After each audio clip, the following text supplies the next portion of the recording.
io ho sempre avuto passione per questo sport e quindi ho sempre comunque cercato di portarmi dietro, oltre alla passione, anche proprio il divertimento, cioè proprio come un gioco, l'ho sempre cercato di prendere perché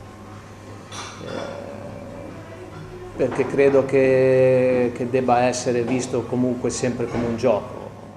Poi un rimpallo, Musetti era in posizione di fuorigioco, l'arbitro non lo ravvisa, Musetti, la parata del portiere non è finita, Chiodetti si gira, la salvataggio sulla riga e no, c'è il gol delle Magrazzurri con Chiodetti. Non è sempre facile fare bene nel posto dove comunque sei cresciuto, dove sei nato, dove comunque giornalmente vedi persone ti chiedono com'è andata, cosa avete fatto, e non è facile sicuramente anche in una realtà come un paese come Santo Stefano di Magra. Arrivi poi a un punto che magari il paese ti sta un po' stretto, quindi sì, anche il calcio poteva essere uno spunto per evadere dalla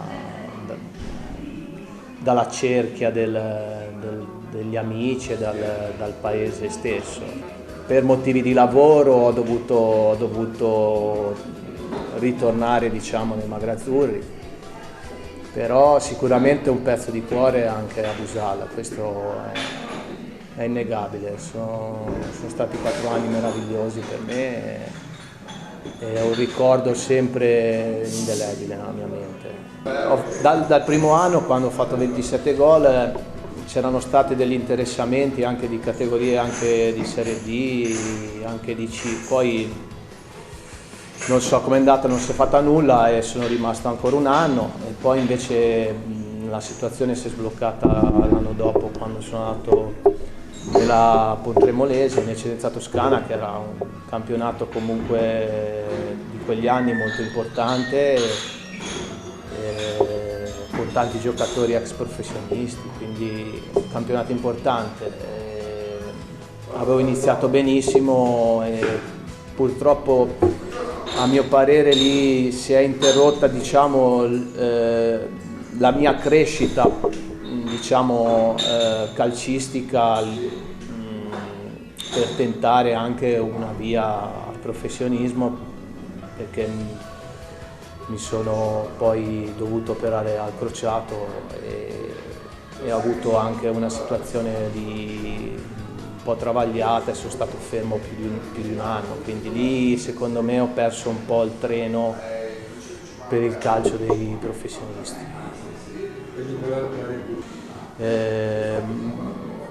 Tutto, proprio avevo la voglia giusta, la squadra giusta, avevo tutto per fare bene. Purtroppo poi, diciamo, nella carriera calcistica accadono anche queste cose. A me purtroppo è accaduta molto presto e sicuramente mi ha un po', diciamo, io sono contento della carriera che ho fatto, però sicuramente un rammarico c'è. In tutte le regioni si respira proprio calcio da tutte le parti, è vero, sarà perché il calcio poi in Italia è nato esatto in queste regioni qui principalmente, e le differenze sicuramente possono essere un po' a livello, diciamo, nel mio periodo toscano sicuramente il toscano a livello tecnico e caratteriale era elevato.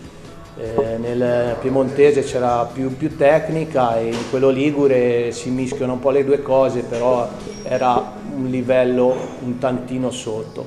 La mia passione mi ha portato comunque a vivere anche questo brutto infortunio in maniera positiva, comunque viverlo come un gioco e sono contento comunque della carriera che ho fatto.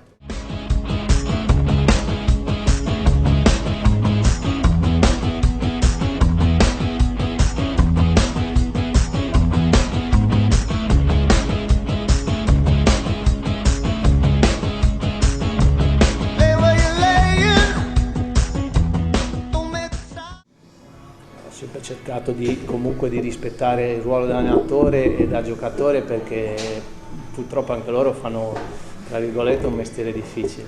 Tutti gli allenatori che ho avuto comunque ti lasciano un qualcosa.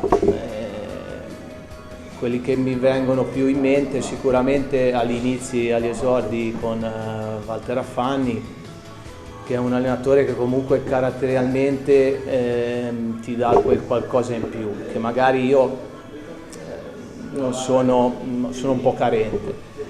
Balbi ovviamente sia a livello tecnico che di tranquillità mi ha trasmesso tanto, e ovviamente anche ultimamente Sabatini, che è il mio attuale allenatore. Io Maisano non ho avuto la fortuna, perché quando sono venuto via io è arrivato lui. Sì, in quell'anno lì che ho dovuto, sì, no, c'erano, comunque avevo già parlato con la società, ma purtroppo poi dopo l'infortunio alla testa, quindi ho preferito comunque avvicinarmi a casa, e quindi le nostre strade non si sono incrociate. Beh, sicuramente con Affanni, perché mi ha dato quella, diciamo in linea generale, perché comunque mi ha dato ancora quella consapevolezza in più dei miei mezzi, quel carattere per comunque provare a fare qualcosa di importante nella mia carriera. Con Balbi c'è stato comunque anche un passaggio, diciamo, tra l'allenatore che faceva l'allenatore e i giocatori che facevano i giocatori.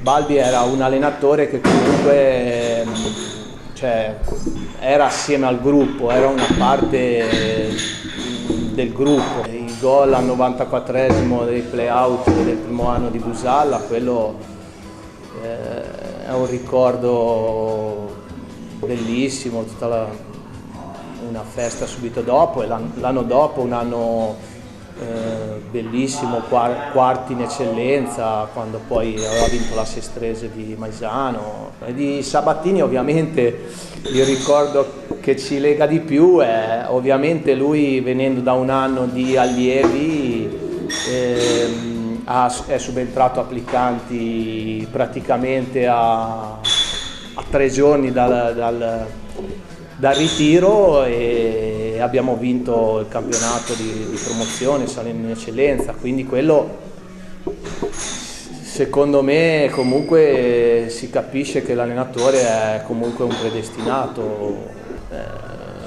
Se te ne devo dire qualcuno, sicuramente dico Mattia Pellegrini,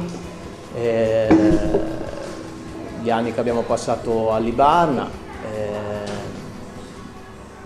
Nel Magrazzurri ovviamente abbiamo fatto un po' di anni assieme, direi ovviamente l'ultimo trio, che Musetti, Lamioni e Chiodetti, anche a Busalla ovviamente con Gliotti,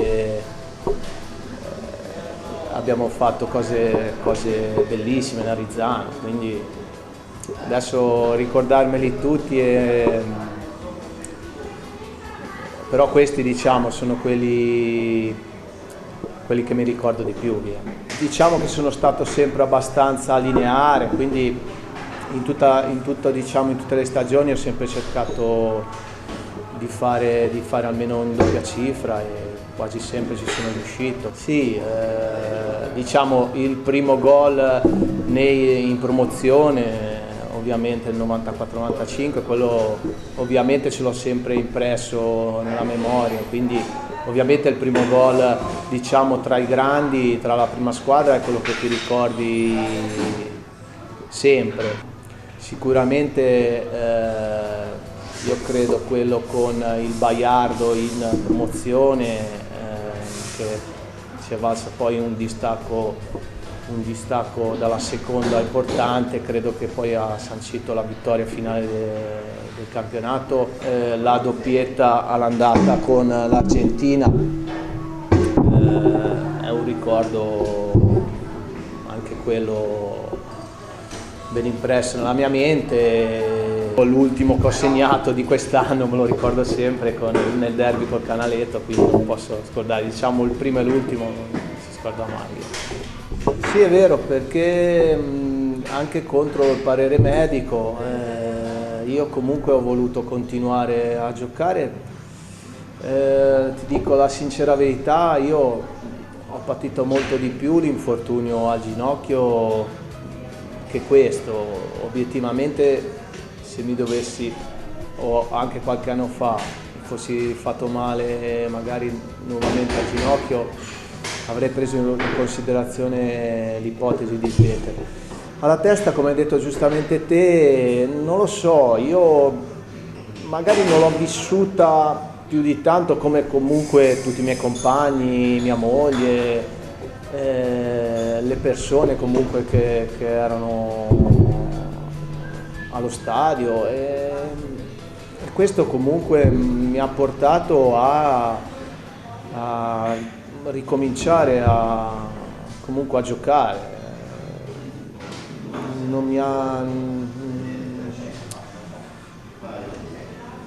Non lo so, mi sono sentito di poter giocare ancora, non avevo quella paura, non ho sentito, esatto, quella paura di morire forse in quel momento, mi sono sentito così, di continuare a giocare, perché quello che poi è la mia passione mi ha portato a continuare.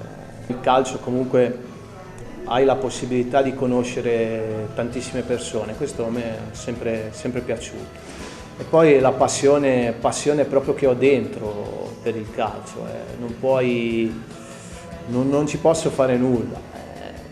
Cosa farò dopo il calcio? Ora sto ancora giocando, diciamo stagione per stagione, sia col direttore sportivo che con l'allenatore ci troveremo, quindi faremo la decisione comunque come ho fatto negli ultimi anni assieme, decideremo assieme. Sia regolare in area di rigore, fischia in questo momento, parte Chiodetti, il vantaggio del Magrazzurri, la pennellata da parte di Chiodetti su calcio di punizione, non ha dato speranza a Porta.